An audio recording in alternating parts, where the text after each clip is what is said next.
Praise lord. దేవుని వాక్యం నుండి ఎఫ్ఎస్సీలకు రాసిన పత్రిక 3వ అధ్యాయము 20-21 వచనాలు చదువుకుందాం. మనలో కార్యసాధకమైన తన శక్తి చొప్పున మనము అడుగు వాటన్నిటికంటేనూ ఊహించు వాటన్నిటికంటేనూ అత్యధికంగా శక్తిగల దేవునికి క్రీస్తు యేసు మూలంగా సంఘములో తరతరములు సదాకాలము మహిమ కలుగునుగాక. ఆమెన్. పౌలు బంధకములో ఉన్నాడు, కానీ బంధకాలు తనకు అవరోధాలు కాదు, దేవుని స్తుతించేటువంటి సాధనంగా. అటువంటి పరిస్థితుల్లో కూడా దేవుని స్తుతించి తనతో పాటు ఉన్న వారిని కూడా ధైర్యపరుస్తున్నాడు. ఇది ఎంతో గొప్ప ఆధిక్యతగా ఉన్నది అని తలపోస్తూ, మనకు కూడా బంధకాలు ఉన్నప్పుడు అది ఆగిపోవటానికి కాదు, ధైర్యంగా సాగిపోవడానికే. అక్కడ కూడా ఏ విధంగా దేవుని సేవ చేయాలో తెలుసుకుని ఆ విధంగా దేవుని సేవ చేస్తూ తోటి వారిని సహకరిస్తున్నాడు.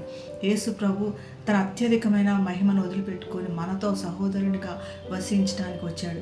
ఆయనకి ఏ భేదం లేదు. మనం అడుగు వాటన్నిటికంటే ఊహించు వాటన్నిటికంటే అంతగా ఇవ్వాలన్నటువంటి ప్రేమ మనకు చూపిస్తున్న దేవుడు ఇక్కడ కూడా మనకి యూదుడని, మరి అన్యులని, గొప్పవారని, పేదవారని తేడా లేదు అన్నటువంటి గొప్ప విషయాన్ని మనకు తెలియపరుస్తున్నాడు. అందరం కలిసి కూడా దేవుణ్ణి స్తుతిద్దాం. ఎందుకంటే కార్యసాధకమైన శక్తి మనలో ఉంచాడు. మనల్ని గొప్ప కార్యములు చేయడానికి దేవుడు పిలుచుకున్నాడు. అటువంటి గొప్ప కార్యములు అంటే అడుగు వాటన్నిటికంటేనూ ఊహించు వాటన్నిటికి అంత గొప్ప కార్యములు దేవుడు మనలో కలగజేయగలగడు. అటువంటి శక్తి మనలో ఉన్నది అని పౌలు గుర్తు చేస్తున్నాడు. దేవుణ్ణి ప్రార్థిస్తున్నాడు. ఏమంటే మీరు సంపూర్ణులుగా ఉండాలి, ప్రేమయందు వేర్పారాలి, ప్రేమ యొక్క ఎత్తు లోతు తెలుసుకోండి అని చెప్పి వారి గురించి కూడా ప్రార్థన చేస్తున్నాడు.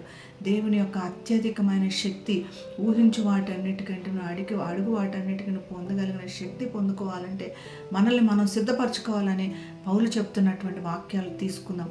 ఆయన అత్యధికంగా అంటే అంత శక్తి కలిగిన వాడు, ఏ బౌండరీస్ లేకుండా కూడా మనల్ని ఆశీర్వదించేవాడు, ఏ కొలతలు లేకుండా ఆశీర్వదించగలిగేవాడు. దేవుని వాక్యం ఏం చెప్తుందంటే, భూమి కంటే ఆకాశం ఎంత ఉన్నతంగా ఉందో మీ ఆలోచనల కన్నా నా ఆలోచనలు అంత గొప్పగా ఉన్నాయి అన్నాడు.